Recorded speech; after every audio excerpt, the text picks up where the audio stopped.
शिवजयंती कशी साजरी केली पाहिजे? साजरा करा, असा साजरा करा की लोकांना वाटू दे ह्याला वेळ लागले काय. पण लक्षात असू द्यात की त्यांच्या चरित्रातून घेण्यासारख्या पण तितक्याच गोष्टी आहेत. शिवछत्रपती अगदी अभिमानानं निर्वा, ते कुठेतरी आत खोल जिरू सुद्धा देत. शिवछत्रपतींचं चरित्र प्रेरणा देऊ अशा पद्धतीने थोडं समजून घ्यायचा प्रयत्न करा. 18 वर्षाचे शिवराय आपल्याला सांगतात ध्येय मोठं ठेवा आणि ते तुमच्या वैयक्तिक गोष्टींच्या पलीकडे असायला नको. आपली ध्येय कशी असतात की ओके मला 2 BHK तुम्हाला 3 BHK पाहिजे. महाराज आपल्याला काय शिकवतात, शिवचरित्र आपल्याला अगदी 18 वर्षाचं तरुण काय शिकवतोय त्याच्या पलीकडे बियॉन्ड दॅट विचार करा. महाराजांचा पण राज्याभिषेक झाला, त्यांना पण किती मोठे अनुयायी मिळाले, त्यांचं नाव आज किती होतं. हे नाव व्हावं म्हणून काम नाही केलं त्यांनी, त्यांचं ध्येय मोठं आहे, बाकी सगळ्या गोष्टी कॉन्सिक्वेन्शियल. 20 वर्षाचे शिवराय आता सुद्धा फादर ऑफ नेव्ही म्हटलं जातं महाराजांना. शिवछत्रपती यातून आपल्याला सांगतात की don't only think outside the box but think outside the room where box has been kept. फक्त कुणीही अवलंबलेला नाहीये म्हणून मग कशाला त्या वाटेल जायचं असा विचार न करता अवलंबला हा मार्ग तर काय होईल, त्याचा फायदा तोटा काय ह्याचा व्यवस्थित विचार करून मग महाराज म्हणतात की नाही मी नौदल प्रस्थापित करणार आणि ते यशस्वी होतात. अफजलवध या घटनेतून महाराज शिकवतात तुम्हाला नेतृत्वाचं सगळ्यात मोठं लक्षण असतं लिडिंग फ्रॉम द फ्रंट. खूप सोपं होतं ना, सगळं मंत्रिमंडळ म्हणते की नको महाराज तो माणूस वाईट आहे, तो दगा करेल, तुम्ही तुमच्या जीवाची रिस्क नका घेऊ. पाठवला असता तो तया एखादा सिमिलर दाढीवर. त्या काळात काय आधार कार्ड नाही येत की कोण कसं दिसतं माहितीये. बसून आदेश सोडणं हे सोपं असतं. तुम्ही ज्यावेळी स्वतःच्या कृतीतून दाखवता की आचाट गोष्ट तुम्हाला नाही सांगत ते करा म्हणून, मी स्वतः पण ते करण्याची धमक ठेवतो. प्रत्येक कंपनीमध्ये टीम लीडर असतातच. बरोबर. जनरली काय काय असे असतात की बाबा ते स्वतःवर अंगलट येऊ नये म्हणून वेगवेगळ्या लोकांवर ते ब्लेम ढकलत असतात. महाराजांचं वय 31 आहे. 31. ऐतिहासिक प्रसंग आहे शाहिस्त्यावरचा हल्ला. लाल महालावरचा सर्जिकल स्ट्राईक दाखवतं की शिवछत्रपतींनी केवढी मोठी जोखीम पत्करली आहे. 3-4 लाखाच्या सैन्याच्या गराड्यामध्ये आत घुसून तुम्ही वार काढाल सुद्धा. यशस्वी बाहेर पडणं किती अवघड होतं. ऍट टाइम्स रिस्क घेतल्याशिवाय पर्याय नसतो. महाराजांनी ते दाखवलंय. 3 दिवसात गेला शाहिस्ते खान 3 बोटं गमवून. 31 वयापर्यंत ना कुठल्याही व्यवसायात किंवा कुठल्याही कामात एक स्थैर्य आलेलं असतं. तिथून पुढचा मार्ग तुमचा स्टॅग्नंट होत जातो if you don't do anything exceptional. पण तुम्हाला एक्स्ट्रॉर्डनरी साधायचं असेल तर you have to take risk. आपल्याला ज्याची भीती आहे ते पहिलं काम आपण सगळ्यात पहिलं केलं पाहिजे. बरोबर. पुरंदरच्या तहातनं सुद्धा महाराज काय शिकवतात, परिस्थितीजन्य माघार असेल पण ती पुनरुत्थानासाठी असेल तर ती ओके. आजच्या तरुणांनी ज्यावेळी सेटबॅक येतात, काय जॉब बद्दल काढून टाकलं गेलं, बिझनेस चालला नाही वगैरे, 80% स्वराज्य महाराजांनी कापून दिलंय पुरंदरच्या तहात. 35 वयापर्यंत जे कमवलं त्यातलं 80% कापून टाकलंय. तुम्ही काय तुमचं छोटा सेटबॅक घेऊन बसलात म्हणून नस कापा, पटक्याला टांगून घ्या. हे असले जे फिल्लर गोष्टी होत आहेत. नमस्कार. 19 फेब्रुवारीला काय आहे हे वेगळं सांगायची काही गरज नाही. छत्रपती शिवाजी महाराज यांची जयंती. प्रत्येकजण आपापल्या पद्धतीने जयंती साजरी करतात. अख्ख्या महाराष्ट्रभर अनेक सांस्कृतिक कार्यक्रमाचं आयोजन केलं जातं. तर आम्ही आदित्य टॉक्स या यूट्यूब चॅनल किंवा इंस्टाग्राम चॅनल थ्रू लोकांपर्यंत महाराजांचा इतिहास या पूर्ण आठवड्यात शेअर करणार आहोत. रील्सच्या फॉर्मॅटमध्ये पण शेअर करणार आहोत आणि ऑल्सो फुल व्हिडिओ, ज्यामध्ये आम्ही शिवाजी महाराज 19व्या वयी काय करत होते, 30 वयामध्ये काय करत होते आणि आपण 30 वयामध्ये काय करतोय याबद्दल आम्ही भाष्य केले आहे. तर चला स्वागत करूया अनिरुद्ध सरांचं, ज्यांचं मी ऑलरेडी मागच्या वर्षी एक इंटरव्ह्यू घेतला होता. त्याचा लोकांकडून प्रचंड प्रतिसाद मिळाला होता. तर त्यांच्याच तोंडून पुन्हा त्यांचा महाराजांचा इतिहास ऐकूया. चला. नमस्कार. नमस्कार. तर तुम्ही तुमचं इंट्रोडक्शन पुन्हा देऊ शकाल? हो का नाही. माझं नाव अनिरुद्ध आहे. मी मावळा नावाच्या एका ब्रँडला रिप्रेझेंट करतो. शिवछत्रपती मिरवण्यासाठी किंवा त्यांच्याचं प्रेम व्यक्त करायला हजारो माध्यम आहेत. शिवछत्रपती आत खोल रुजावेत यासाठी माध्यम निर्माण करण्याच्या क्षेत्रात आम्ही आहोत. बोर्ड गेम, कार्ड गेम्सच्या माध्यमातून अगदी खेळता खेळता मुलांना महाराज कळावेत यासाठीचे अभिनव प्रोडक्ट्स आमचे आहेत. ग्रेट. येस. तर आता लोकांनी हा एपिसोड का बघावा, तुम्ही शॉर्ट मध्ये सांगू शकाल? ह्या एपिसोड मध्ये आपण काय बघणार आहोत? अगदी बेसिकली उद्देश जो आपला या एपिसोड रेकॉर्ड करण्यामागचा मला सांगण्यात आलेला तो असा आहे की आपल्याला ना शिव छत्रपती हे फक्त एका विशिष्ट वयाचेच दिसतात, दाखवले जातात. का तर एखाद्या माणसाचं कर्तृत्व आणि मोठा झाल्यानंतर मग त्याची चित्र बनतात. म्हणजे बालपणीतले गांधीजी पण आपल्याला माहित नाहीत कसे दिसायचे, राईट, कारण ते नंतर मोठे झाले. शिवछत्रपती त्याच्या आधी 200-300 वर्षांपूर्वीचे, मग त्या काळात चित्र वगैरे पण नव्हती. मग एखाद्या व्यक्तीचा जीवन प्रवास हा कधीच आपल्याला दिसला नाही तसा जसा दिसायला पाहिजे. मग आपल्याला डायरेक्ट 50 वर्षाचेच महाराज दिसतात, किंवा चित्रपटांमधून सुद्धा जी लोक महाराजांची भूमिका वठवतात ते सुद्धा कदाचित त्यांच्यामध्ये तो पोख्तपणा त्या वयात येतो. त्यामुळे बाल शिवराय ऍज आपल्याला दिसत नाहीत, किंवा तरुणपणाचे शिवराय आपल्याला दिसत नाहीत. आणि मग लक्षात येत नाही की महाराजांनी कोणत्या वयात कोणत्या गोष्टी केल्या असतील. तर आपण आज पाहणार आहोत 12 वेगवेगळ्या आव्हानांचा शिवछत्रपतींनी वेगवेगळ्या वयात दिलेला सामना, आणि 300 वर्षापूर्वी घडून गेलेला आपल्याला आज का उपयोगाचं आहे, त्याचा आज आपण काय बोध घ्यायचा. शिवचरित्र आपल्याला प्रेरणा देतं, इन्स्पायर करतं, नेमकं कसं करतं याबद्दलचा उहापोह करण्याचा आपला आजचा प्रयत्न असेल. ग्रेट. येस. आता लोक म्हणजे जनरली मी लोकांना सांगत नाही की बाबा पूर्ण एपिसोड बघा, पण हा लोकांनी नक्कीच हा पूर्ण एपिसोड बघावा, कारण की आफ्टर म्हणजे एपिसोड झाल्यानंतर तुम्हाला जी शिकवण भेटेल ती जनरली कुठंच तुम्हाला भेटणार नाही. तर सुरुवातच अशी करूया, म्हणजे राईट फ्रॉम जन्म, महाराजांचा जन्म झाल्यापासून तिथून सुरुवात करूयात. पहिली दशा जी आपण विचार करण्यासारखी आहे ती म्हणजे जन्मापेक्षा जास्त ज्यावेळी ते पुण्यात येऊन सेटल झाले. सो वयवर्ष 12 वर्षाचे असताना शिवछत्रपतींनी काय केलंय, तर पहिलं जी दशा आहे किंवा पहिली जी स्टेज आहे ज्याच्यामध्ये त्यांनी कोणत्या आव्हानाचा सामना केला त्याच्याबद्दल आपण बोलतोय. त्याचं शीर्षक असं असू शकतं की स्वराज्य प्रस्थापनेचं अचाट ध्येय स्वतःपुढे ठेवायचं. ठीक आहे. आणि त्यातनं आपण आज काय शिकू शकतो, त्यातून आपण शिकू शकतो ते म्हणजे उच्चतम ध्येय गाठायचं असेल तर मार्ग खडतर असणारच. ह्याच्याबद्दल चर्चा करू की कसं. बेसिकली 12 वर्षांचा मुलगा पुण्यात येतो, वडिलांचा सुभा सांभाळतोय. वडील कोण? शहाजीराजे. शहाजीराजांची प्रतिष्ठा आदिलशाहीच्या दरबारामध्ये कमालीची उंच होती. शहाजीराजांचं ओव्हरऑल स्टॅचर आहे असं कॅरी करणं, कंटिन्यू करणं, बापाची गादी चालवणं हे खूप सोपा, सरळ आणि तसा पाहायला गेलं ना तर योग्य सुद्धा म्हणता येईल असा मार्ग होता की बाबा अजून एक मोठा माणूस उदयाला येतोय वडिलांच्या ह्याच्यावरतीच.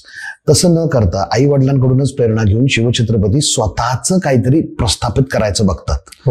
आणि ते ध्येय इतकं भन्नाट आहे की त्या ध्येयाचा ते जिथं आहेत तिथल्या अगदी देशमुखांकडून, ते ज्याच्या आधिपत्याखाली आहे अशा आदिलशाहीकडून, पुढे येणाऱ्या मुघलांकडून, इंग्रजांकडून, डचांकडून, फ्रेंचांकडून, सगळ्या एंटायर इकोसिस्टम तुमच्या विरुद्ध असणार आहे. मार्ग भयंकर खडतर आहे.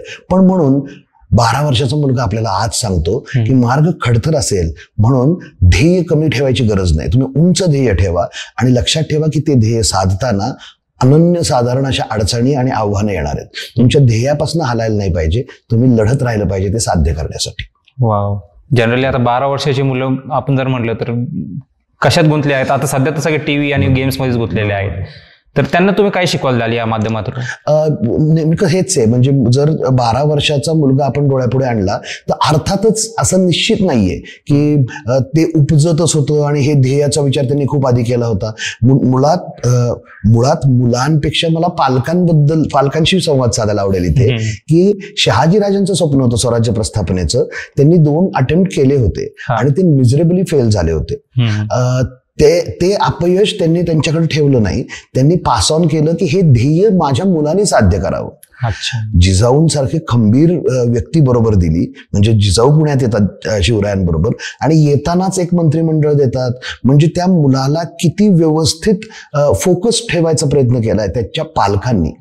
शिवराय नुसते आले आणि राज्य करायला लागले किंवा वडिलांचा सुभा सांभाळतात असं नाही झालेलं. त्यांच्याबरोबर सबनीस आहेत, त्यांच्याबरोबर डबीर आहेत, त्यांच्याबरोबर पेशवे पाठवलेत शहाजीराजांनी, असे सैन्य बांधायला माणूस पाठवलाय. ही सगळी लोक एक मंत्रिमंडळ घेऊन तो 12 वर्षाचा मुलगा आलाय. त्याच्या स्वतःचा मुद्रा आहे. वडिलांची मुद्रा फारसीत आहे, मुलाची मुद्रा संस्कृतोद्भव आहे. म्हणजे हा स्वदेशासाठी काहीतरी करण्याचा उद्देश राखतो. हे अगदी 12 वर्षाच्या वयात आपल्याला लक्षात यायला लागतं. बाकीच्यांनी त्याच्याकडे फार लक्ष दिलं नाही. आपण मागे वळून पाहिलं तर आपल्याला आत्ता निश्चित हे कळतं की एका अचाट ध्येयाने प्रेरित करून पाठवलेला तो मुलगा आहे आणि त्यामुळे त्यांना ते साधता आलं. 12 वर्षाच्या मुलामध्ये म्हणजे आता तर शतकांनंतर मुलांची क्षमता खूप भन्नाट आहे. पालकांनी असं पाहिलं पाहिजे की शहाजी आणि जिजाऊंसारखे जर पालक असतील तर शिवराय अगदी 12व्या वर्षापासूनच आपल्या स्वप्नांना आकार देऊ शकतात.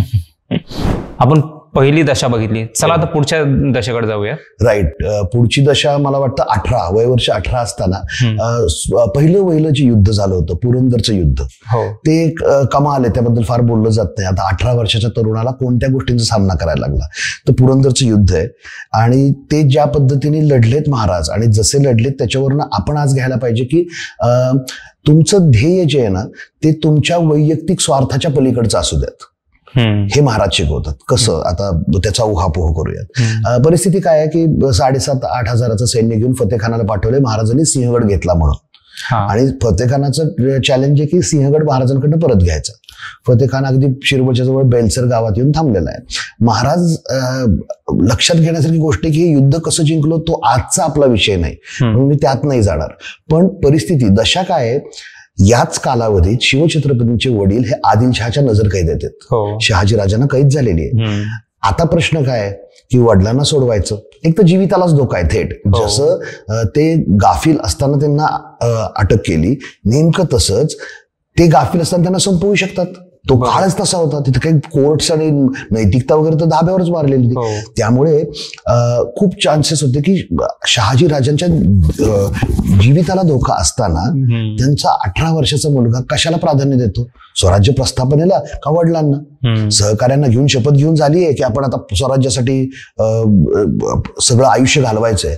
अशा वेळी महाराज म्हणतात, म्हणजे लोक बघत असतील ना की आता हा माणूस काय करतो, नाही माझ्या वडिलांना अटक झाली असल्यामुळे आपण आता स्वराज्याचा कारभार गुंडाळून ठेवू. सोपा आणि कन्व्हिनियंट मार्ग आहे. काही चूक म्हणजे लोकांनी तोशीच पण दिली नसती. पण इथं आउटस्टँडिंग लिडरशिप कशाला म्हणतात? तुमचं ध्येय तुमच्या बाकी वैयक्तिक स्वार्थापेक्षा वरचं असलं पाहिजे. हा विचार महाराज रुजवतात आणि वडील कैदेत असून सुद्धा प्रतिकार उभा करतात. पहिलं युद्ध लढतात. ती युद्ध खूप स्ट्रॅटेजाइज चांगलं करतात आणि ते जिंकतात. आता ज्यावेळी आपल्याला पुढे जाऊन काय 30-40 वर्षानंतर असं दिसतं की आधी लगीन कोंढाण्याचं असं म्हणत रायबाचं आपल्या मुलाचं लग्न बाजूला ठेवून लढणारे तानाजीराव खडे उभी कशी राहू शकतात? का तर त्या 18 वर्षाच्या तरुणाला, नेतृत्वाला त्यांनी पाहिलेलं आहे की आपल्या वडिलांच्या जीविताला धोका असताना सुद्धा त्यांनी स्वराज्याला प्राधान्य दिलंय. आपोआपच अशा विचारातून मग जे अनुयायी तयार होतात ते मग मुलाबिलाचं लग्नाचा विचार नाही करत. सो 18 वर्षाचे शिवराय आपल्याला सांगतात ध्येय मोठं ठेवा आणि ते तुमच्या वैयक्तिक गोष्टींच्या पलीकडे असायला नको. तुम्ही कॉन्टेम्पररी लर्निंग बघायला गेलं तर अगदी तुम्ही आम्ही सुद्धा आपली ध्येय कशी असतात की ओके मला 2 BHK तर मला 3 BHK पाहिजे, मला माझा व्यवसाय 10 पट करायचा आहे. सगळे भौतिक वैयक्तिक गोष्टींची अटॅच्ड असतात आपली सगळीच ध्येय. महाराज आपल्याला काय शिकवतात, शिवचरित्र आपल्याला हे अगदी 18 वर्षाचं तरुण काय शिकवतोय की त्याच्या पलीकडे बियॉन्ड दॅट विचार करा. मोठं ध्येय ठेवा. बाकी वाहन चांगलं मिळणार आहे का तुम्हाला, तर ते आपोआप ते consequence of your bigger dream असूच शकतं. महाराजांचा पण राज्याभिषेक झाला, त्यांना पण किती मोठे अनुयायी मिळाले, त्यांचं नाव आज किती होते. हे नाव व्हावं म्हणून काम नाही केलं त्यांनी. त्यांचं ध्येय मोठं आहे, बाकी सगळ्या गोष्टी कॉन्सिक्वेन्शियल आहेत. हे आपल्याला शिवराय शिकवतो.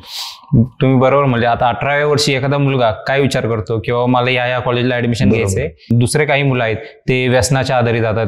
नाही, आणि मुळात ना 18 वर्षाच्या मुलाला आत्ता समजा असं वाटत असेल की मला एखाद्या कॉलेजमध्ये ते शॉर्ट टर्म ध्येय आहे, विच इज नॉट बॅड. त्याचे UPSC करायचंय, UPSC करून मला काय करायचंय असा विचार ज्यावेळी मुलं करतात, शिवचरित्र त्यांना काय सांगतं की मला राष्ट्रसेवा करायची आहे आणि ती मी कमाल कॉन्ट्रीब्युशन करणार आहे, हे ध्येय असलं पाहिजे आणि त्याच्या टप्प्यावरची पायरी असली पाहिजे UPSC. राईट. हो. सो मला ट्रॅफिक मध्ये जायचंय, ट्रॅफिक पोलीस मध्ये जायचंय का तिथे पैसा खूप मिळतो, असे ध्येय नका ठेवू. This will not take you anywhere. Shivray 18 वर्षाचे शिवराय ज्यावेळी वडिलांच्या जीविताचा धोका बाजूला ठेवून स्वराज्य प्रस्थापनेला प्राधान्य देतात, त्यावेळी ते आपल्याला सांगतात की तुमचं गोल हे मोठं असलं पाहिजे, तुमचं ध्येय हे मोठं असलं पाहिजे. बरोबर. चला तर आता पुढच्या दशेकडे वळूयात. बरोबर. आता शिवराय झालेत 26 वर्षाचे आणि जावळीचं जे विलिनीकरण केलं तो प्रसंग आपल्याला काय शिकवतो ह्याच्याबद्दल उहापोह करूयात. जावळीचं विलिनीकरणामध्ये शिवछत्रपती आपल्याला सांगतात की तुमच्या पुढे काय आहे त्यापेक्षा जास्त तुम्ही जे पुढे आहे त्यात काय पाहता हे महत्वाचं आहे. अनेकदा म्हणजे जावळीचा आपण ऐतिहासिक संदर्भात समजून घेऊयात. पुरंदरच्या युद्धानंतर 4, 1, 5, 6 वर्ष झालेली आहेत, शांतता, ज्याच्यामध्ये कुठलंही खटपट नाहीये, युद्ध नाहीये. महाराजांनी प्रशासनावर भर दिलाय आणि ते तसंच नाही राहू शकत. म्हणजे थोडासा सुभा माझा 4-5 दुर्ग घेऊन मी तेवढ्यावरती करतोय असं नाही. आपल्याला प्रसार तर करायचाच आहे, मोठा तर करायचाच आहे, विस्तार करायचा आहे. एका माणसापुढे विस्तार करायचं म्हटल्यावर किती दिशा आहेत, तर सगळ्या वरती आणि खाली सोडलं तर 8-9 दिशा त्यांच्याकडे आहेत की ज्याच्यावरती आपण काय नगर साईडला जाऊ शकत होतो, खाली सोलापूर साईडला जाऊ शकत होतो, कुठेही जाऊ शकत होतो. महाराज जावळी निवडतात, त्यांच्या पुढे सगळ्या दिशा आहेत पण ते जावळी निवडतात. त्याच्या मागचा डीपर थॉट हा आहे की वाढत्या प्रशासनासाठी, व्यवस्थापनासाठी तुम्हाला पैसे लागणार आहेत आणि शेतकऱ्यांवरती जर तुम्ही कर वाढवत राहिला तर ते आधीच पिचकलेत, त्यांना अजून वाढून उपयोग नाही, जस्ट बिकॉज तुमच्या व्यवस्थापनाला पैसे लागतात. मग अर्थनिर्मितीसाठी वेगवेगळी माध्यमं निर्माण करणं गरजेचं आहे. जावळीमधून अनेक घाटावरचे व्यापारी मार्ग जायचे, प्लस जावळीवरती आधिपत्य जमवलं तर आपण समुद्रापर्यंत पोहोचणार होतो. मग समुद्रावरती आपल्याला पुढचं आपला विस्तार करता येऊ शकणार होता. म्हणून जावळीवरती म्हणून जावळी निवडली जाते. एक अख्खं राजवंश आहे मोऱ्यांचा, त्याचा निपात केला जातो मर्सिलेसली. सो समोर 10 दिशा असताना जावळीच का? 26 वर्षाचे शिवराय तुम्हाला सांगतात तुमच्या समोर बऱ्याच गोष्टी वाढवून ठेवल्या असतील, पण त्यात तुम्ही काय पाहता? महाराजांना जावळीत दिसलं ते नवीन अर्थनिर्मितीचं माध्यम, समुद्रावरचं पुढचा विस्तार, हे सगळं 26 वर्षाचा तरुण पाहू शकला. महाराज आपल्याला हे शिकवतात. तर आताच 26 वय म्हणजे आता जनरली ह्या वयामध्ये आताची पिढी काय विचार करतात म्हणजे तुम्हाला वेगळं सांगायची गरज नाही. आता जसंच युट्यूबवर म्हणा किंवा इंस्टाग्रामवर म्हणा रील्स बघणं किंवा स्क्रोलिंग करणं. आताच हल्ली काल का परवाची गोष्ट होती, इंडियाज गॉट टॅलेंट जे की आता फेमस होत चालले, ते असे विचित्र अपशब्द वापरून कॉमेडी करणं, तर हे लोकांना खूप आवडतं सध्याच्या युगात. आणि आता 26 वय म्हणजे तेच डेटिंग करणं, हे असले प्रकार खूप वाढत चालले. तर अशा वयामध्ये महाराजांकडून आपण काय शिकलं पाहिजे? बरोबर. ह्या दशेत महाराज म्हणजे आता आपण जर कॉन्टेम्पररी बघितलं की 26 वर्षाचा तरुण शक्यतो ग्रॅज्युएशन झालेलं असतं आणि ना आजच्या तरुणामध्ये ना मला कितीचं पॅकेज मिळतं परत एकदा हा विचार होतो. किंवा जो जॉब प्रोफाईल आहे तर जॉब प्रोफाईल लेट्स से काय व्हिडिओग्राफिक्स किंवा व्हिडिओ एडिटिंग किंवा सॉफ्टवेअर IT एक मध्ये काम करताय तुम्ही. मुलं पुढचा विचार न करता फक्त आत्ताचं पॅकेज बघून जॉईन करतात. मला 20% राईज मिळेल की मी अजून एक उडी मारतो. हे जे आहे त्यापेक्षा शिवचरित्र आपल्याला काय सांगतं की तुम्हाला मिळालेल्या संधीमधून तुम्हाला पुढे काय साधता येणार आहे. मी आज एका टेक्नॉलॉजीवरती काम करतो, त्याच्यावरती 4 वर्ष काम केल्यानंतर मी खरोखर व्हॅल्युएबल ऍसेट बनू शकणार आहे का, हा विचार होत नाही. जावळी घेतली की 4 पट स्वराज्य वाढलंय की, पण मुद्दा स्वराज्याचा फक्त विस्तार करणं हा नाहीये, लॉंग टर्म विचार करून ठेवलाय. समोर माध्यम, जॉब ऑफर्स 15 आहेत, कोणती जॉब ऑफर मला जास्त पैसे देते हा विचार न करता कोणत्या जॉबमध्ये मला माझ्या या वयात एक्सप्लोर करायला जास्त संध्या मिळणार आहेत, मला माझा व्यक्तिमत्व विकास कुठे करता येणार, अगदी पर्सनल आहे हा विचार. तो विचार पण महाराज जास्त शुद्ध, जास्त वैज्ञानिक पद्धतीने कसा करायला पाहिजे ते शिकवतात. चला तर मग आता पुढच्या दशेकडे वळूयात. बरोबर. आता वयात थोडा फरक नाहीये, कारण की महाराजांनी आचाड गोष्ट त्याच वयात केली. 26 वर्षाचे शिवराय नौदलाची प्रस्थापना, इन्सेप्शन ऑफ नेव्ही जी करतात महाराज, आता सुद्धा फादर ऑफ नेव्ही म्हटलं जातं महाराजांना.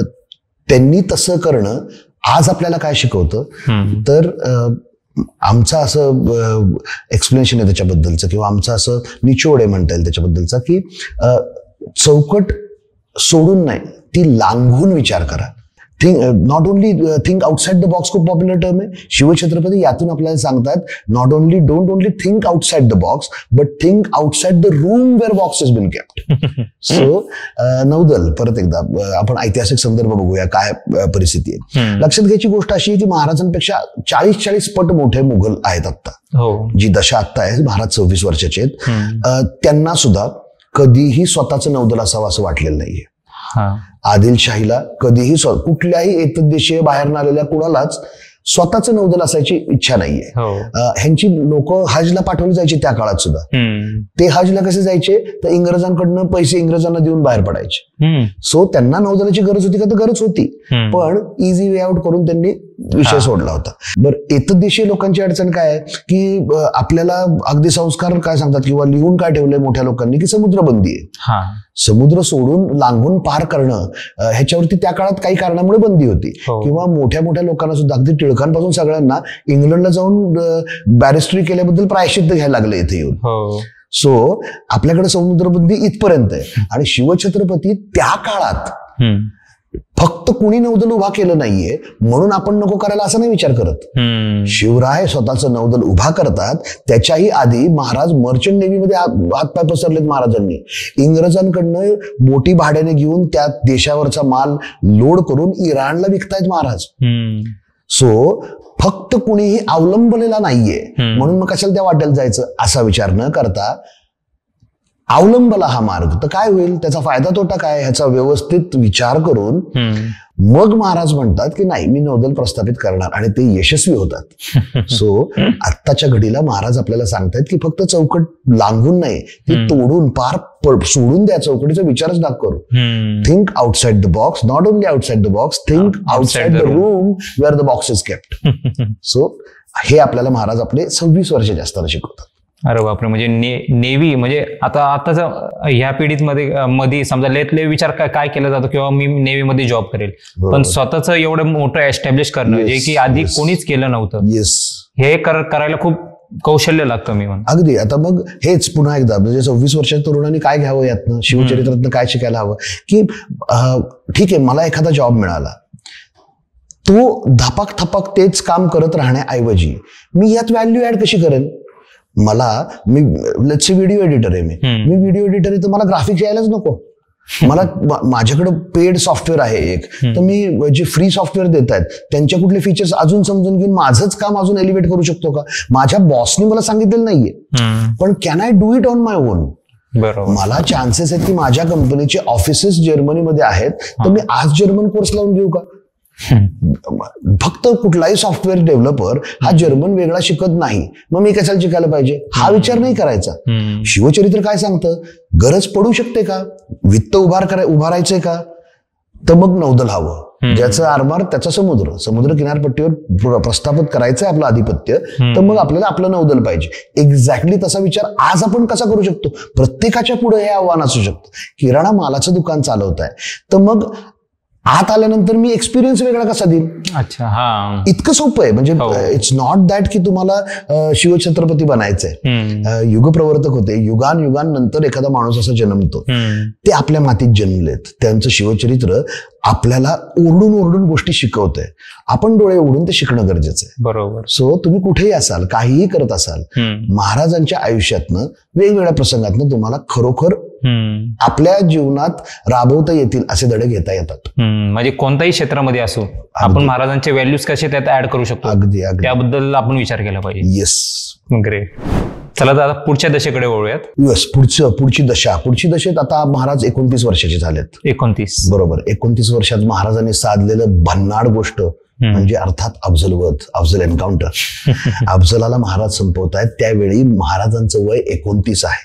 29. आपण चित्र दाखवायचा प्रयत्न करू. मावळांनी महाराजांच्या वेगवेगळ्या दशेत चित्र बनवलेली आहेत, आजपर्यंतचे कोणीच केलं नाही.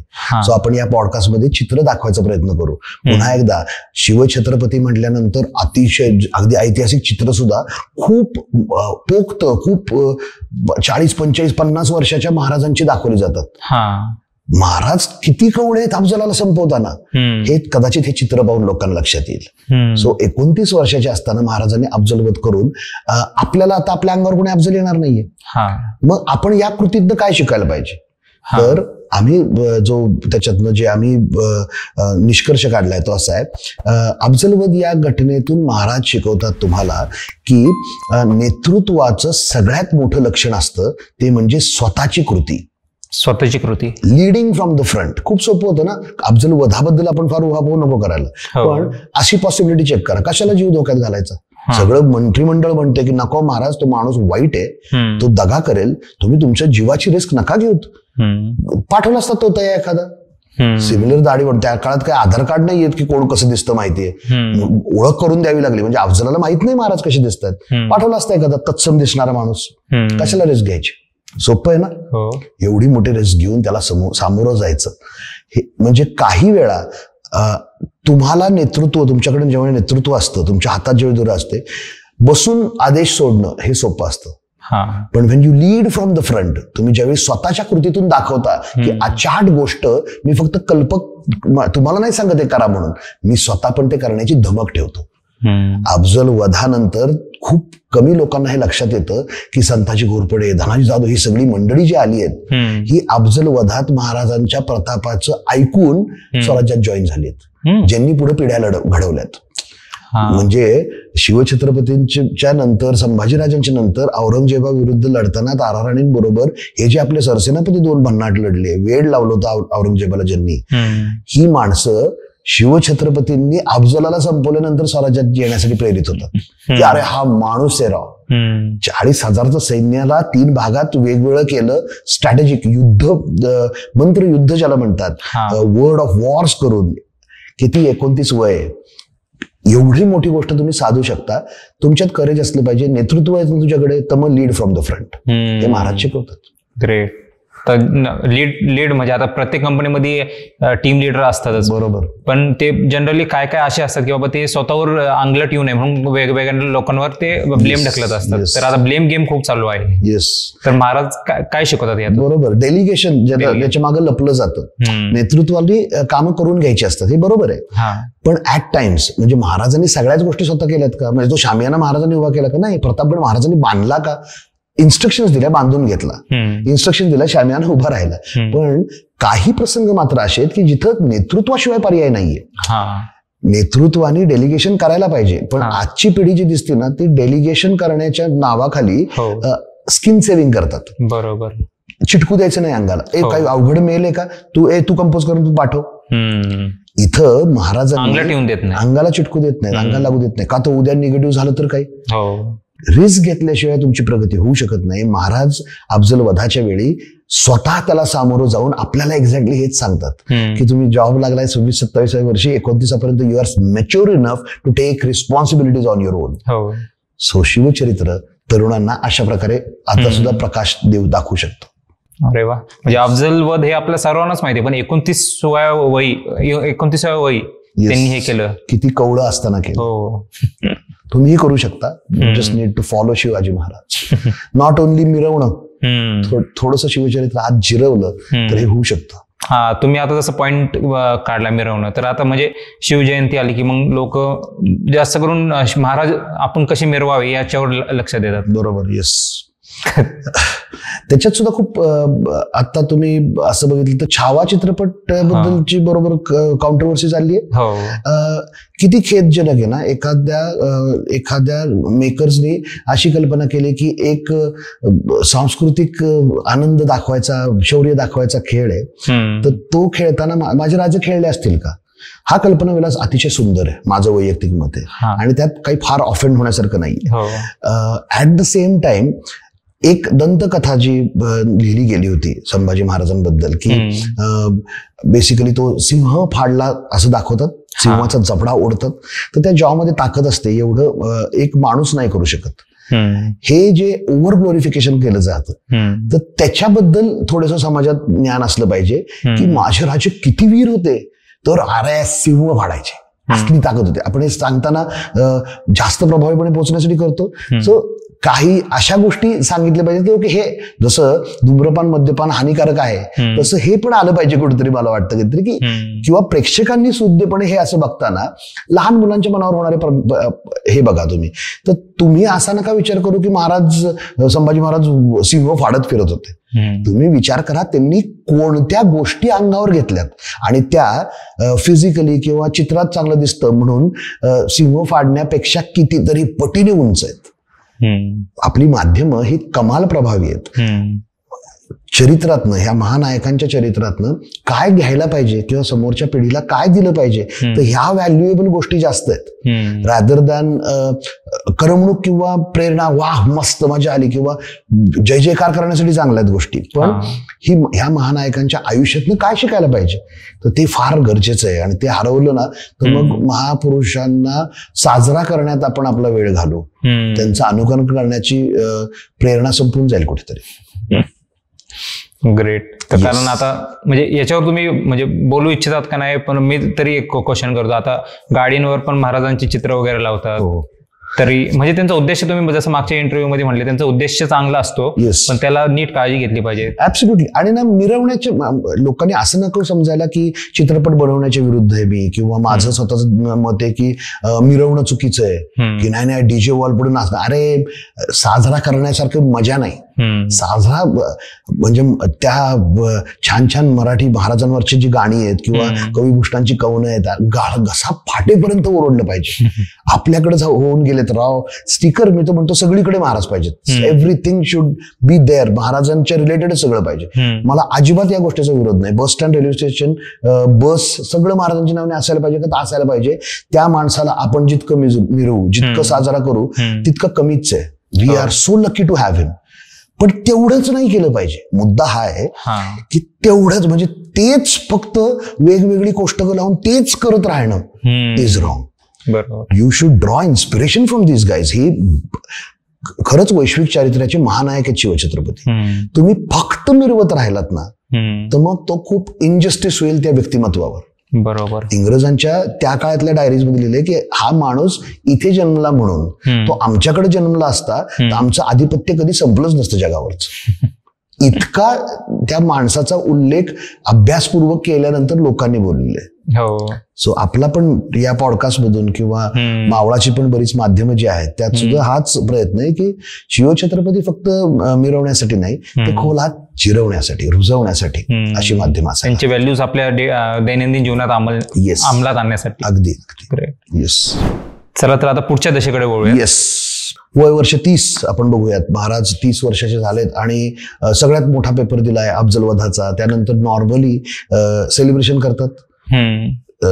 महाराजांनी नंतर ज्या मोहिमा काढल्यात, अफजलाला संपवल्यानंतर इमिजिएट नेक्स्ट डे महाराज पन्हाळगडवाल्या मोहिमेवर जातात आणि 20-21 पोस्ट जिंकत पहिल्यांदाच महालक्ष्मी मंदिर स्वराज्यात आणतात.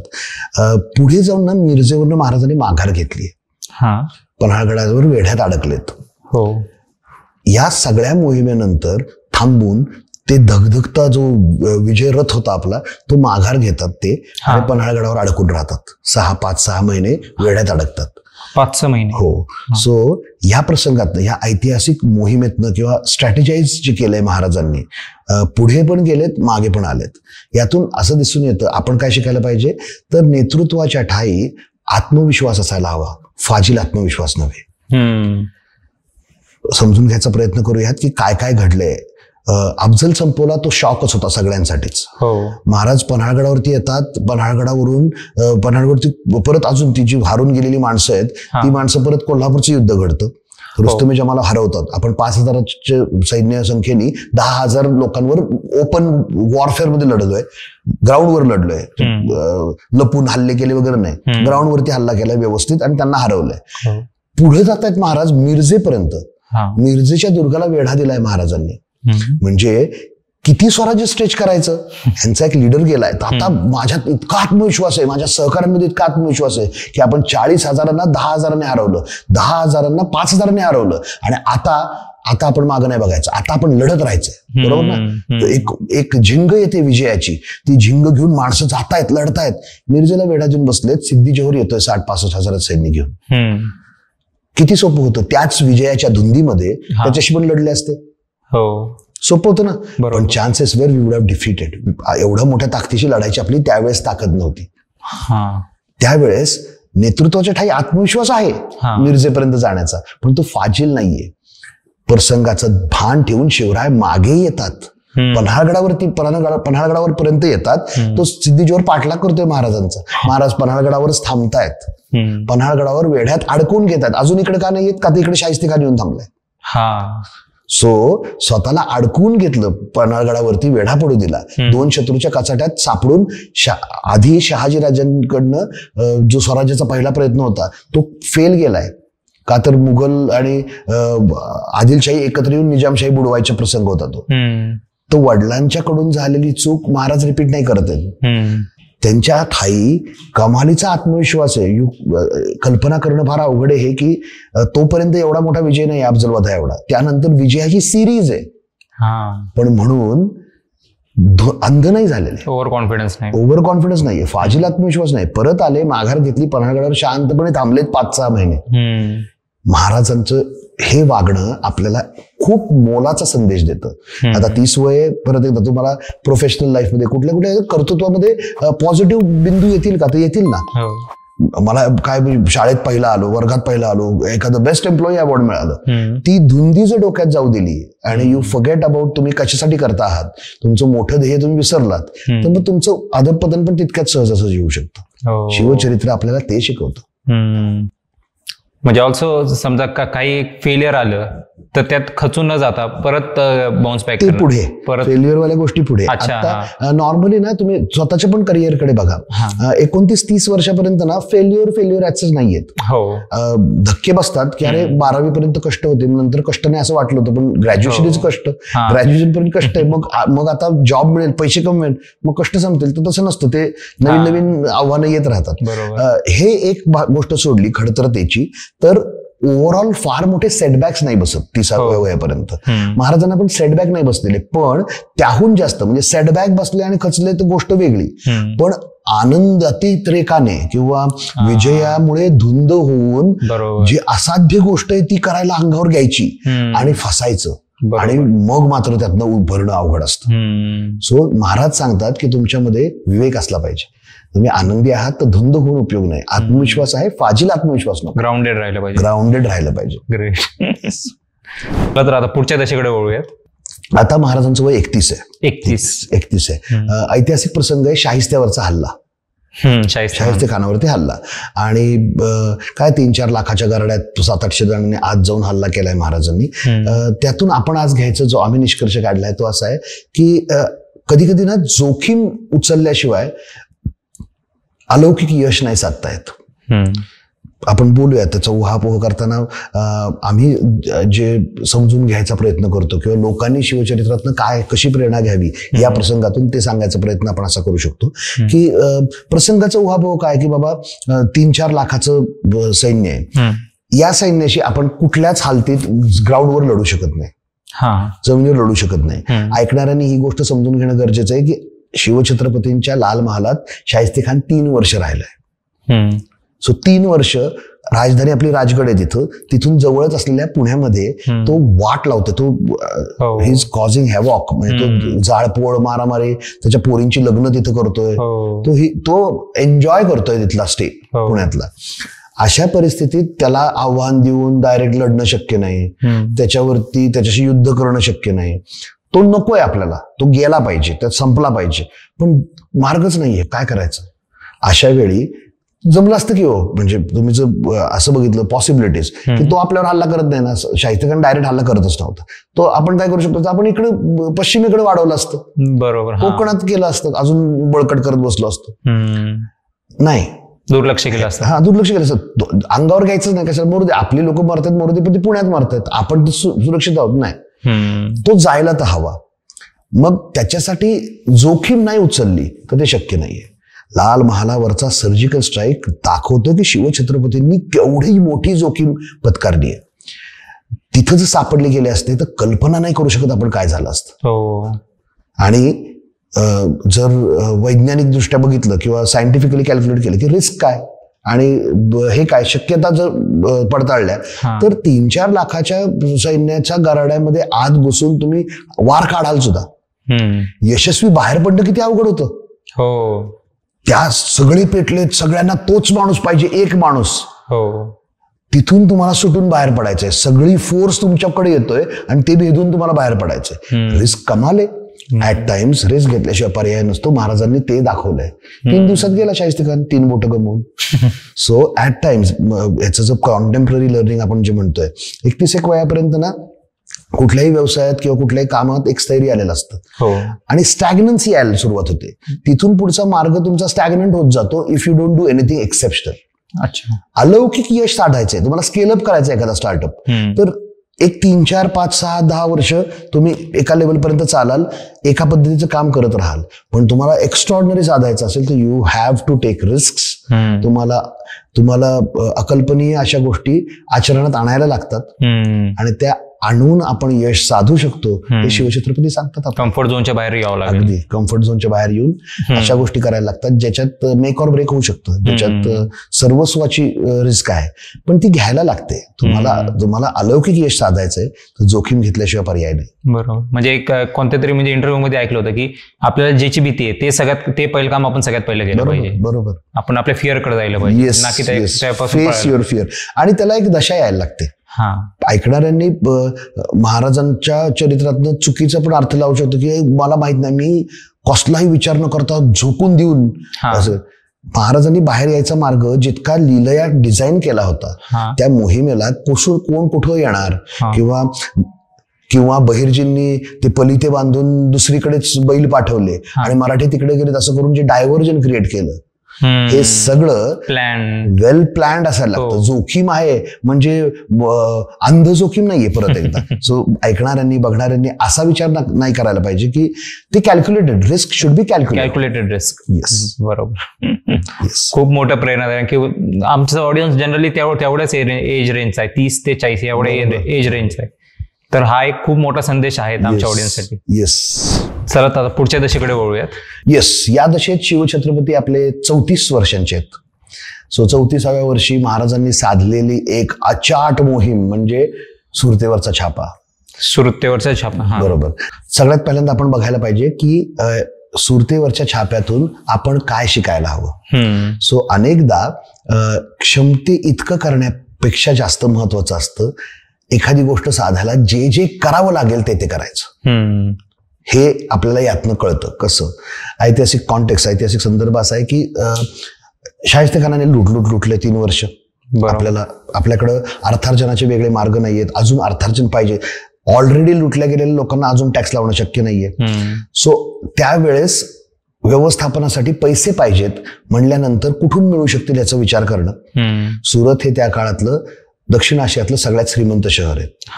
22 देशातली लोक व्यापारी सुरतेत असायची वेगवेगळ्या प्रकारचे व्यवहार करायला. महाराजांना समजून घेणं गरजेचं आहे की सुरतेपर्यंतचा प्रवास हा स्वराज्यातून नाहीये. सुरत ही स्वराज्याच्या वेशीला नाहीये, तो पूर्ण मुघलांचा भाग आहे. आपलं स्वराज्य अजून लहान आहे. तुम्हाला सगळा मुघलांचा भाग क्रॉस करून जायचंय. मुघलांच्याच एका आधिपत्यात असलेल्या शहरावरती हल्ला करायचा आहे, त्यातल्या गोष्टी मिळवायच्यात आणि परत सुखरूप यायचंय. हे क्षमता काय आपली व्यवस्थापन क्षमता आहे, आपली सैन्य क्षमता आहे, आपण काय युद्धतंत्र आपलं चांगलं आहे, आपल्यावरती शत्रू आला तर आपण हल्ले चांगले करतोय, इथपर्यंत क्षमता आहे. पण अनेकदा क्षमते एवढं करून नाही चालत. गरज पैसे मिळवणे ना, तर जे लागेल ते करावं लागतं. बरोबर. हे महाराज आपल्याला सुरतेच्या छाप्यावर शिकवत. तरी लोकांनी काय बोध घ्यावं, ऑडियन्सने काय बोध घ्यावं? परत एकदा 34 वय अगदी कमाल वय असतं की ज्याच्यामध्ये ना एका लिमिट पर्यंत तुम्ही त्याच गोष्टी करून एक यशाची मिळवलेलं असतं आणि इथून पुढे तुमच्या सगळ्या मुवमेंट्स ठरतात की तुम्ही फक्त तुमचं बेस्ट देताय का गरज पडली तर येईल ते करायची तुमची तयारी आहे. फॉर एक्झाम्पल उदाहरण द्यावं म्हटलं तर काय म्हणता येईल, लेट्स से की किराणा मालाचं दुकान सगळ्यात सोपं, लोकांना सगळ्यात रेट करता येईल. किराणा मालाचं दुकान आहे, तुम्हाला दिसतंय की काय स्विगी झोमॅटो आलंय आणि आजकाल ते किराणा पण डिलिव्हर करतायत. तुमची क्षमता नाहीये, झेप्टो बिप्टो तुम्ही फेस नाही करू शकत. लोकल माणसाने काय करणं गरजेचं आहे अशा वेळी? 4 पोरं ठेवून स्वतः डिलिव्हर करतोय का? पर्सनली लोकांना जाऊन भेटतोय का? महाराजांचं चरित्र तुम्हाला हे सांगतं की बाबा गरज पडते, यू आर गुड, तुमचा सरफेस एरिया चांगला आहे, दुकानाचा फुटफॉल चांगला आहे, दुकानात लोक घेत आहेत, पण तुम्हाला जर पुढे जाऊन सुद्धा टिकून राहायचं असेल तर तुम्हाला तुमच्या दुकानाच्या बाहेर जाऊन जे आजपर्यंत केलं नाही असं करत फक्त तुमची सेल्स कॅपेबिलिटी दुकानापुरती मर्यादित न ठेवता, काळाची गरज आहे तर मला माणसं डेप्युट करायला लागतील, कुरिअर बॉयज, माझी लोक किराणा घरघर पोहोचवतील, हे करू शकेल तो माणूस जर त्याने शिवचरित्रातनं योग्य प्रेरणा घेतली तर. सुरतेवरचा छापा आपल्याला एक्झॅक्टली हेच सांगतो. Wow, great. चला तर आता पुढच्या दशेकडे वळूयात. येस. ही प्रॉब्ली सगळ्यात भन्नाट दशा, गोष्ट आणि शिकवण आहे शिवचरित्रातनं घ्यायला पाहिजे आणि ही सगळ्यात विसर पडलेली शिकवण आहे किंवा ह्याचा विपर्यासच लोकांना शिवचरित्रातनं घ्यायला आवडतो. पुढची दशा आहे वय वर्ष 35. 35व्या वर्षी महाराजांना स्वराज्यातली घडलेली ऐतिहासिक सगळ्यात वेदनादायी घटना म्हणजे पुरंदरचा तह. हो.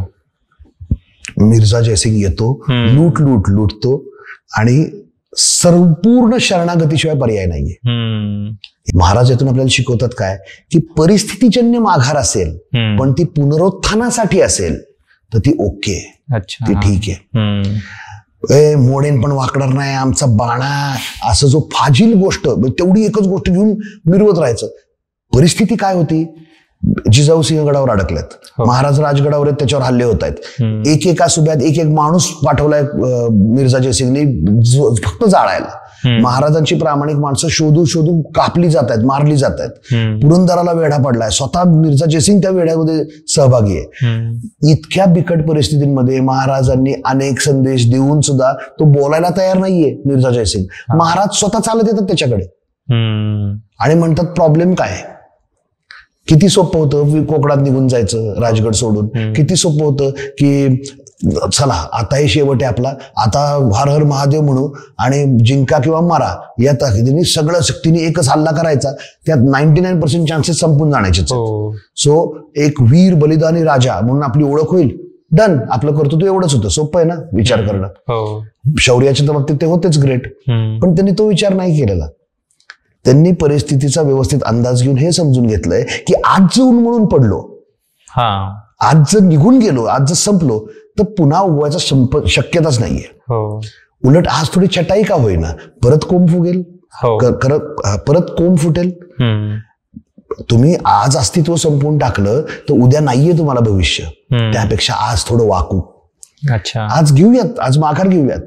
ध्येय पक्क आहे की परत गाठायचंच आहे, पण आज परिस्थिती आहे का नाहीये. आज परिस्थितीला सामोरं जाताना नेहमीची स्टाईल, नेहमीचा बाणा नाहीये चालणार. महाराज शरणागती पत्करतात, अतिशय वेदनादायी कलम त्या तहाची आहेत, ती सगळी कलम स्वीकारतात. But he has one thing in his mind very fix की त्याला पुढे आपल्याला ह्याच्यात आपलं आजचं अस्तित्व टिकू, उद्या आपल्याला परत लढायचंच आहे.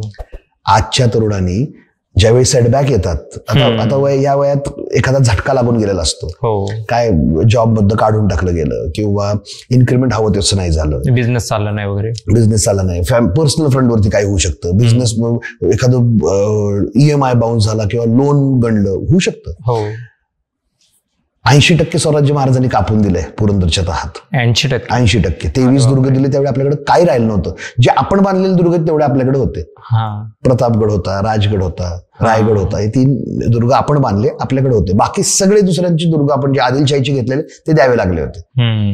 35 वयापर्यंत जे कमवलं त्यातलं 80% कापून टाकलंय. तुम्ही काय तुमचं छोटा सेटबॅक घेऊन बसलात.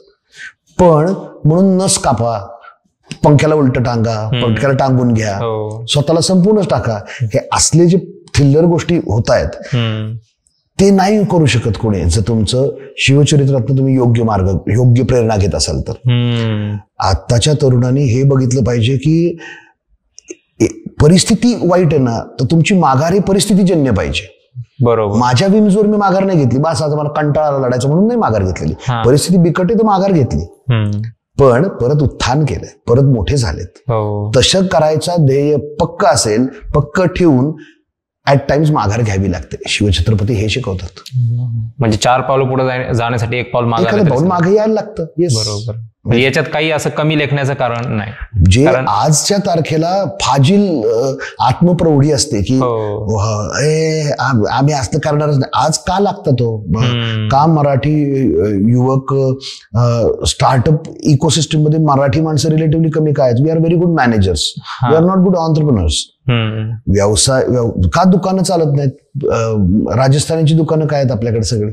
तुम्ही काय म्हणले मॅनेजर्स आहेत पण ऑन्टरप्रिनर्स नाहीत. म्हणजे एखादा बिझनेस चालवायचा असेल ना तर झाडू मारण्यापासून सगळं करायला लागतं. बरोबर. हे झाडू मी मालक आहे, मी कसा हात लावू, ह्या जो विचार तुम्ही ठेवलात तर नाही ना, तुम्ही you will never be able to succeed. पडेल ते करणं, त्यातनं शिकणं, मग डेलिगेट करणं, असाच प्रवास असतो कुठल्याही व्यवसाय करताना. बरोबर. गल्ल्यावर बसल्याशिवाय तुम्हाला नाही कळत कोणत्या प्रकारचं दुकान तुम्ही मग दुसऱ्याला चालवायला देणार तुमची जागा घेऊन.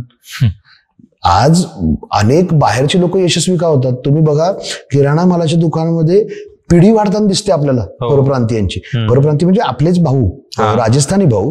पण मी त्यांच्या विरुद्ध नाही बोलत आहे. मी असं म्हणतोय की ती जी जिद्द आहे, त्यांचीच पोरं मोठी होतात, तेच अजून एक दुकान दुसऱ्या जागेत टाकतात. ते किती कमाल आहे बिझनेस मॉड्यूल. पण त्याला जिद्द किती, चिकाटी किती, तिथंच झोपतात, तिथंच स्वच्छता करतात, त्यांना काही नाही फरक पडत. कमीपणा नाही. आपल्याकडे नाही बाबा, आपल्याकडे आम्ही दुपारी बंद ठेवणार, आमची वामकुक्षीची वेळ. असं ऍटिट्यूड नाही चालू शकत ना. आपली एकच शाखा आहे. येस, आपली आमची कुठेही शाखा नाही. आम्ही स्केल अप करतच नाही. We are proud with whatever small enterprise we have and we are going to stick to that only. हा विचार तुम्हाला साम्राज्य कसं उभा करू देईल? शिवछत्रपतींच्या विचारांवरती शतकांनी शतकं अशी लोक घडवली ज्यांनी अटकपर्यंत, अफगाणिस्तानपर्यंत मराठा सैन्य साम्राज्य नेलं. हे करण्यासाठी तुम्हाला आता त्यांनी अस्तित्व टिकवलं, त्यांनी इगो नाही धरून बसले. सो महाराज कमालीचं प्रेरणा देऊ शकतात. आणि ही गोष्ट फार गरजेची आहे आपल्या तरुणांनी घेणं, की फक्त शिवछत्रपती ते होऊन गेले आणि त्यांचं कमालीचे त्यांचं स्वत्व होतं, पण ऍट टाइम्स त्यांच्या पॉलिसीमध्ये लवचिकता ही फार महत्वाची होती. तुम्ही फक्त त्यांचं बाणा घेणार आणि लवचिकता सोडून देणार तर नाही, it will not work. Wow. चला आता पुढच्या दशेकडे वळूयात. येस, ही पण कमाल दशा आहे. यावेळेस आपले शिवराय आहेत 36 वर्षाचे आणि प्रसंग आहे आग्र्यातून सुटका. आग्र्यातून सुटका, बरोबर. प्रसंग आहे आग्र्यातून सुटका. त्यातून आपण जो निष्कर्ष काढला आहे की जे आपण घ्यायला पाहिजे ते म्हणजे प्रतिकूलतेतील विवेक सुद्धा पराक्रमच असतो. थोडस डिफिकल्ट वाक्य आहे, पण एकदा कळलं तुम्हाला तर हे कमाल वाक्य आहे. आधी ऐतिहासिक उहापोह करूया. घटना काय? असा माणूस ज्याने आपल्या बापाला मारलं, आपल्या मुलाला मारलं, मुलाला नाही मारलं, मुलाविरुद्ध भयंकर कारस्थानं केली, भावाला मारलं, भावाच्या मुलाला मारलं, बहिणीच्या नवऱ्याला मारलं. ज्या गादीवर औरंगजेब बसला होता त्या गादीवर बसायला त्यांनी त्याच्या 27-28 नातेवाईकांना मारले. बापरे. ठीक आहे. आता एक गोष्ट समजून घ्यायचा प्रयत्न करा. औरंगजेब त्या गादीवर बसणार तर त्याला पर्याय दुसरा होता दारा शिकोह, त्याचा भाऊ, जो उजवा होता, ज्याच्या दिल्लीत जास्त ताकद होती, सगळं त्याच्या बाजूने होतं. त्याला फक्त फारवलं नाहीये त्यांनी, औरंगजेबाने त्याला कैद करून ठेवलंय आणि मुहूर्त बघितलाय कोणत्या मुहूर्ताला मारायचं, आणि त्या दिवशी माणसं मारलाय त्याला. ठीक आहे. दारा शिकोहची किती पॉवर त्या काळात तिथं कमाल असेल. तो राजा बनला असता मुघलांचा. एवढा ताकदवर माणूस अटकेत ठेवून त्याला मारलंय औरंगजेबाने ठरवून, त्याला आवडेल त्या दिवशी. अशा तावडीत महाराज अडकलेत. पुरंदरचा तह लहान गोष्ट आहे, लहान संकट आहे.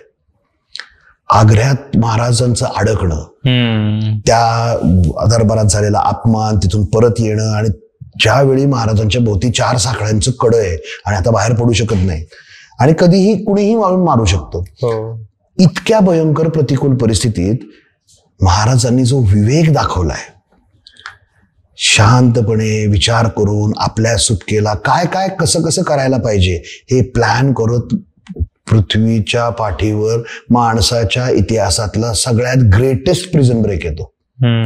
त्यापेक्षा भन्नाट प्रिझन ब्रेक नाहीच आहे कुठला. तिथून निघून येतात ना महाराज, ते आपल्याला सांगतात की परिस्थिती प्रतिकूल असेल तर तुमच्या ठाई विवेक असायला पाहिजे. ज्याला लढूयात गेले असते बाहेर, शक्य होतं का तिथनं बाहेर जिवंत येणं? अशा वेळी बरोबरच्या लोकांना परवाने देऊन बाहेर पाठवून दिलं. माझ्याबरोबर मला कोणी नको, बरोबर कोण आपले सर्जेराव जे येसाजी गंग बरोबर आहेत महाराजांच्या, ह्या सगळ्यांना जाऊ देत, ह्या सगळ्यांना बाहेर जाऊ दिलं, परवाने काढले. औरंगजेब म्हटलं जाऊ, 1 नंबर, जितका एकटा सापडते तितकं चांगलंच आहे मला. सगळी लोक बाहेर गेलीत म्हणजे बाहेर दक्षिणेत नाही आली, ती बाहेरच थांबली आहेत, लोकांमध्ये मिसळली आहेत. सो तुम्ही बाहेर जाऊन तयारी करा. मी या दिवशी बाहेर पडेन. व्हॉट्सअप नाहीये, फेसबुक नाहीये. प्लॅनिंग किती भयंकर, किती खोल, हे सगळं करू शकता ना. इतकं भन्नाट गोष्ट प्लॅन करण्यासाठी तुम्हाला मनशांती असणं गरजेचं आहे. तुम्ही हॅफॅझार्ड कन्फ्युज स्टेटमध्ये नाही करू शकत. तुमच्या ठाई असायला पाहिजे विवेक. प्रसंग भयंकर अवघड येणार नाहीत का? तर येणार आहेत. तुमचं ध्येय उच्च ठेवलं ना तुम्ही, प्रसंग अनबिलिव्हेबल प्रसंग येणार आहेत. विवेक ठेवायला हवा, तर तुम्ही त्यातून बाहेर निघू शकता, त्यावर मात करू शकता. हेच शिवछत्रपती शिकवतात. ग्रेट. म्हणजे त्या परिस्थितीत आपण कसा विचार करतो ते आपल्या, म्हणजे ते शेवटी आपल्या एक्सपिरियन्सेसवर डिपेंड आहे. म्हणजे किती प्रतिकूल परिस्थिती असून दे, आपण आपलं म्हणजे डोकं शांत ठेवून तिथून मार्ग काढला पाहिजे. बरोबर. फक्त एक गोष्ट मी दुरुस्त करेन तुमच्या बोलण्यातली, अनुभवावरती नाहीये. महाराजांना प्रेझेंट मधून सुटायचे अनुभव नाहीयेत. It was first time. Maharaj आग्र्याला पहिल्यांदा गेलेत. मुघलांचं वैभव पहिल्यांदा पाहतायत ते, की किती श्रीमंत राजसत्ता आहे ही. जसं त्यांनी अगदी बालवयात आदिलशाही पाहिलेली, आता बालवयातल्या संभाजीराजांना ते मुघलाई दाखवतात की उद्या बाबा तुला हे जिंकायचंय. हा ओव्हरऑल लॉंग टर्म प्लॅन आहे. पण ज्यावेळी परिस्थिती अशी आली की आता आपण संपणार, किती वेळा असं होऊ शकतं आपल्या आयुष्यात. एवढं मोठं संकट, एक परमेश्वर संकट माणसाची लायकी बघूनच देतो. सो तो मला कधीच असल्याच कचड्यात अडकवणार नाही. त्याला माहिती आहे निर्मात्याला की माझ्यात ती ताकदच नाही. मला माझ्यावरती अशीच संकट येतील ज्या संकटांवर मात करण्याची माझी क्षमता आहे. मुळात हा विचार पक्का असला पाहिजे. मग संकट अंगावर आल्यानंतर तुम्ही विवेक शांतपणे ते हँडल करणं फार गरजेचं आहे. 35-36 वयात तुम्ही ज्यावेळी एखादा जॉब करताना त्याचं नव्हतं होऊ शकतं एकाच फटक्यात. बरोबर. ते नव्हतं झालं तरी सुद्धा त्यातनं आपल्याला परत वरती यायचंय का, तो निर्धार पक्का असला पाहिजे. बरोबर. आणि त्याच्यातून मग तुम्हाला आव्हानांवर मात करता येतं. मला तर माझ्या जे काही छोट्या मोठ्या गोष्टीत अडचणी येतात ना, मी फक्त आग्रहून सुटकाचा विचार करतो. डोळे मिटायचे, शिवछत्रपतींचं स्मरण करायचं की जर त्या एवढं भयंकर साधलंय त्यांनी, तर मग आपलं तर काय किती फालतू आहे आपल्या पुढचं आव्हान. It helps you a lot. तुम्हाला कुठल्याही संकटातनं बाहेर काढण्याची ताकद शिवछत्रपतींच्या चरित्रात आहे. नक्की आहे, नक्की. चला तर आता पुढच्या दशेकडे वळूयात. येस. आता शिवछत्रपती आहेत आपले 41 वर्षाचे. 41. येस. ह्याच्यामध्ये आपण कव्हर करतोय भाग की आग्र्याहून सुटले, पुरंदरच्या तहात 80% दिलंय. 80% दिलेला भाग आल्याला लगेच परत घ्यायची सुरुवात नाही केलेली.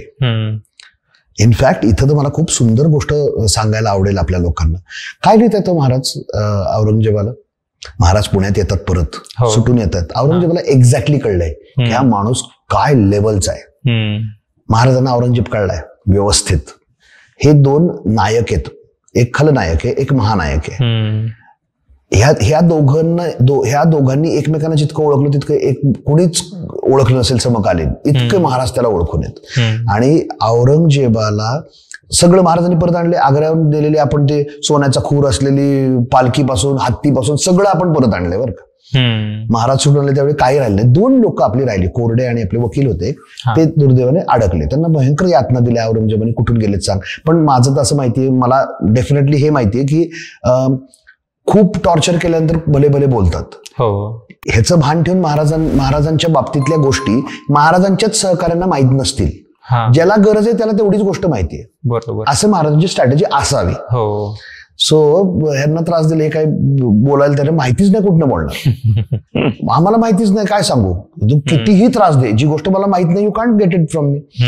महाराज त्यांना पण सोडवायची जबाबदारी महाराजांवर. महाराज औरंगजेबाला पत्र लिहित आहेत. Hold your breath when I am saying this. म्हणजे श्रीकृष्ण आणि चाणक्यानंतर सगळ्यात मोठा राजकारणी कोण असेल तर ते आपले राजे आहेत. महाराज औरंगजेबाला पत्र लिहित आहेत, तुमची परवानगी न घेता आलो, सॉरी. इकडे जरा काम लागलं होतं, गाव देशाकडनं फार दिवस लांब होतो, प्रशासनाकडे लक्ष देणं गरजेचं होतं. काळजी करू नका, मी तुमचाच आहे. तुमच्या वतीने मुघल साम्राज्याची काळजी घेतो. आता सगळ्यांना माहिती सगळी गोष्ट. औरंगजेबाला माहिती हा काय करून निघून आलाय, औरंगजेबाला माहिती हा काय पुढे करणार आहे. पण ह्याला या युक्तिवादाला काय करतात, जे डिप्लोमसी म्हणतात. आता कुणी ह्या सॉरीला, महाराजांनी औरंगजेबाची माफी मागितली असं घेऊन बसलं, तुम्ही तुमच्या बुद्धिमत्तेची कीव करायला पाहिजे. हे सॉरी कसं आहे, खनखन आवाज काढून म्हणलेलं सॉरी आहे. लागलं का, अरे रे sorry, how much he meant it, he did not. पण आल्यानंतर परत मुघल अंगावर आले असते, विच वॉज पॉसिबल ना. परत माणसं पाठवली, संपलं. मुघलांचं फ्रंट शांत करायचं. प्रतापराव गुजर, नेताजी पालकर संभाजी महाराजांच्या वतीने नगरला जाऊन काम करतात मुघलांचं. किती 36 पासून 41 6-7 वर्ष काहीही केलेलं नाहीये स्वराज्याने त्या काळात. कागदावरती दिसणारं काहीही केलेलं नाहीये. केलंय काय, परत सैन्य बांधणी, परत धैर्य बांधणी, परत स्ट्रॅटेजी की आता करायचं काय, कसं करायचं. तह मोडलेलं नाहीये महाराजांनी. आपल्याला ज्यावेळी कळलं आता हा तह मोडतोय औरंगजेब, ज्यावेळी हे निष्ठून आले प्रतापराव गुजर, त्यावेळी महाराजांनी ठरवलं की बास, नाव इज द टाइम. त्यानंतर महाराज एकानंतर एक दुर्ग 23 दुर्ग घालवले होते, हो. त्याच्या तिप्पट गोष्टी महाराजांनी वर्षभरात मिळवल्यात. हा. त्यानंतर ज्यावेळी सिंहगडाच्या मोहिमेपासून सुरू झालं, हो. आपल्या तानाजीरावांच्या बलिदानापासून, हो. त्याच्यापासून सुरू झालेली मोहीम राज्याभिषेकापर्यंत तिप्पट स्वराज्य वाढवलंय. हो. महाराज काय शिकवते ते तुम्हाला, तुमचं पुनरुत्थान तुमची ओळख असावी. तुम्ही आधी माघार घेतली, ती माघार तुमची ओळख नको व्हायला. हेच असंच करत राहिले असते, आग्रहण सुटले आणि आता मी मुघल मनसबदार, बस झालं, खूप कष्ट करून बघितले, हे काय होत नाही आपल्याच्याने, अस्तित्व टिकवू नको, यांचे कुठे भांडत बसा, मी तर समृद्ध आहे ना, मला पैसे मिळतात भरपूर, असं केलं असतं तर तीच त्यांची ओळख राहिली असती.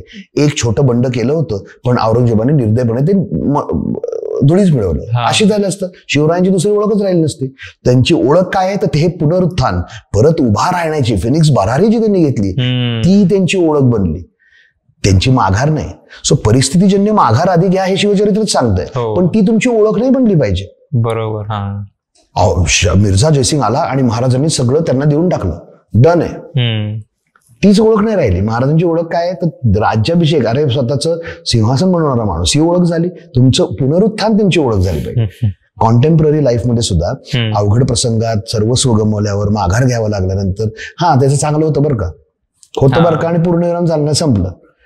चांगलं होतं, तो खचला नाही, त्याने परत त्याच्यावरती कष्ट केले आणि तो आता बघ इथं पोहोचला. हे तुमच्याकडनं होऊ शकतं जर तुम्ही शिवचरित्राचा अभ्यास केला तर, किंवा त्यातनं योग्य ती प्रेरणा घेतली तर. Right, great. म्हणजे एवढे गड परत, एवढे दुर्ग परत जिंकवणे म्हणजे काही 3 दिवसात 2 दुर्ग जिंकलेत युद्ध करून. तुम्ही कधी विचार केलाय का की तानाजींच्या आधी 2 वेळा सिंहगड स्वराज्यात आलाच होता की, बापूजींनी 2दा सिंहगड स्वराज्यात आणलाय, त्याचा का नाही दाडा आपल्या पुस्तकात? तानाजीरावांचा का दाडा आहे? कारण तानाजीरावांचं बलिदान हे मराठ्यांना इतकं पेटवतं. महाराजांचा ब्लॅक कॅट कमांडो आहे तानाजीराव, कमालीची जवळचा एड आहे, तो संपलाय आणि तो लढता लढता संपलाय मोहीम अंगावर घेऊन. अशा वेळी त्यांच्या बलिदानानंतर जे मराठे पेटले, जे स्वराज्य सेना पेटली, ती मग म्हणून तानाजी शिकवले जातात की ते दॅट वॉज काय म्हणतात त्याला, कॅनन पॉइंट, की तो एक हायलाइट आहे. त्याच्यानंतर खूप मोठं पुनरुत्थान केलंय. Wow, great. येस. चला आता पुढच्या दशेकडे. येस, पुढची दशा आणि प्रॉब्ली शेवटची दशा, सगळ्यात सुवर्ण क्षण आणि सगळ्यात भन्नाट दशा. शिवछत्रपती आहेत 44 वर्षाची आणि मला वाटतं जे त्यांच्यावरती प्रेम करतात त्यांना गेस केलं असेल त्यांनी. पुढची घटना, ऐतिहासिक घटना आहे शिवराज्याभिषेक.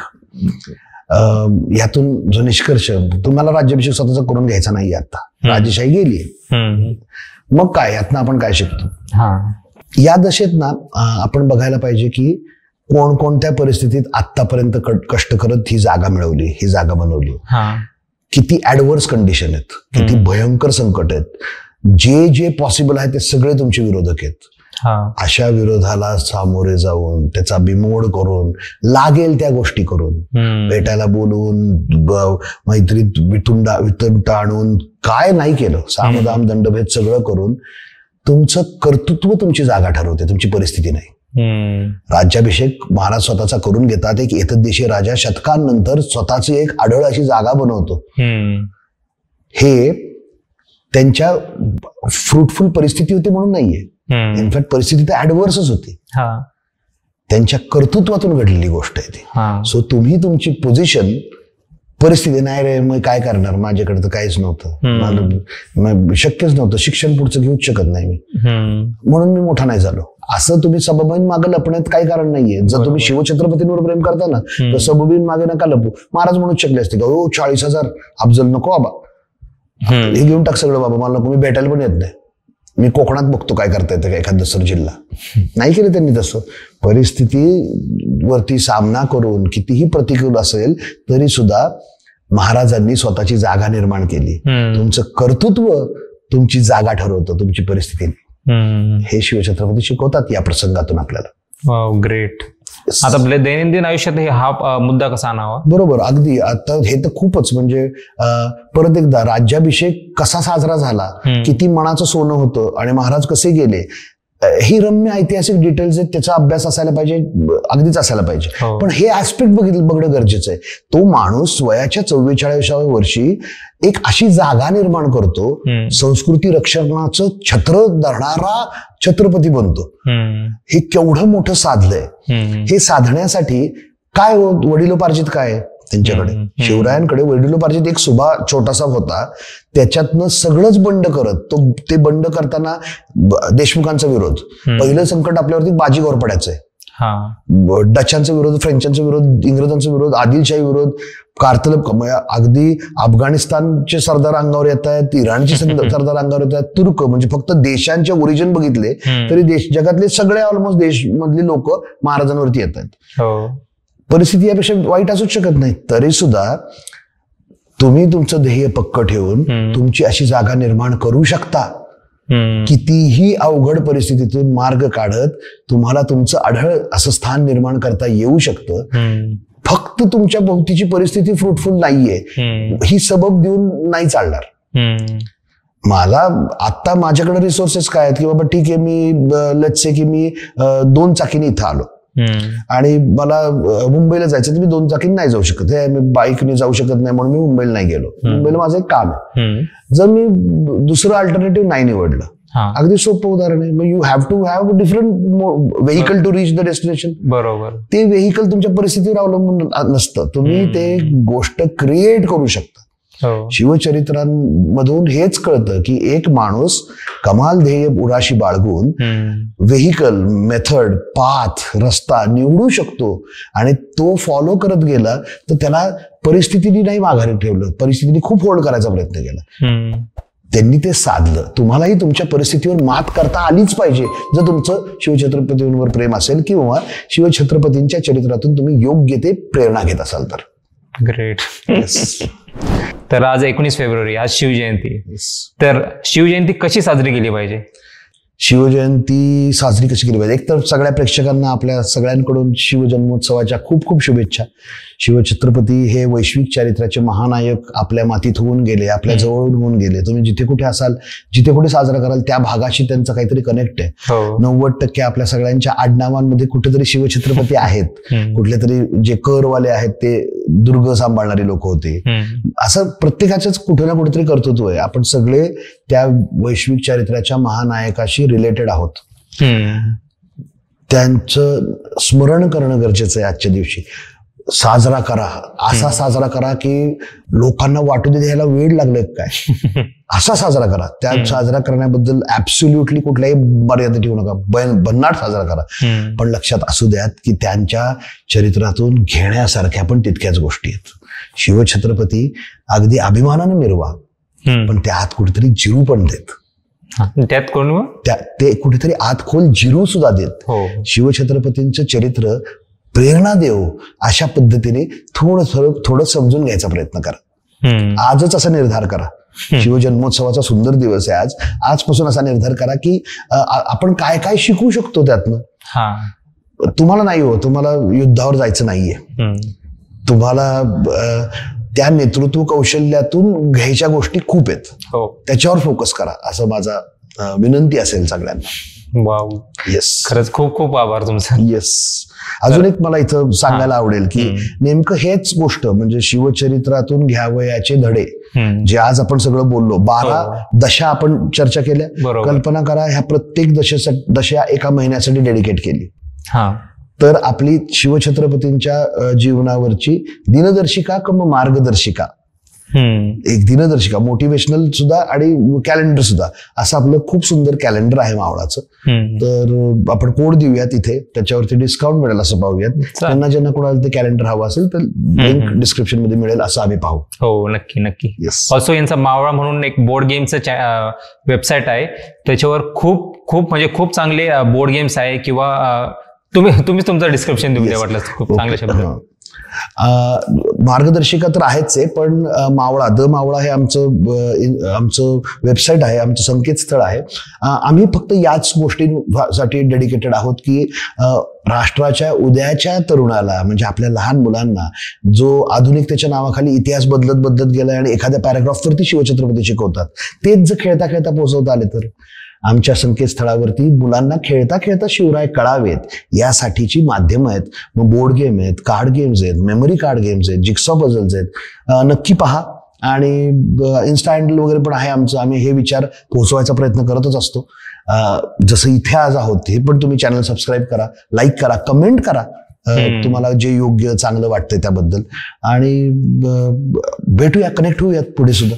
शिवचरित्र तुम्हाला प्रेरणा देत राहो अशीच मी सदिच्छा व्यक्त करतो. आणि तुम्ही मला इथे बोलवलं त्याबद्दल खूप खूप आभार. ग्रेट. म्हणजे आता तुम्ही महाराजांचा इतिहास लोकांपर्यंत खूप चांगल्या पद्धतीने पोहोचवताय, मुलांपर्यंत, लहान मुलांपर्यंत मोस्टली खूप खूप म्हणजे खूप चांगल्या पद्धतीने तुम्ही इतिहास पोहोचवताय. त्याबद्दल आपले खूप खूप आभार. थँक्यू. महाराज करून घेतात. Thanks a lot. Thank you so much. जय शिवराय. जय शिवराय.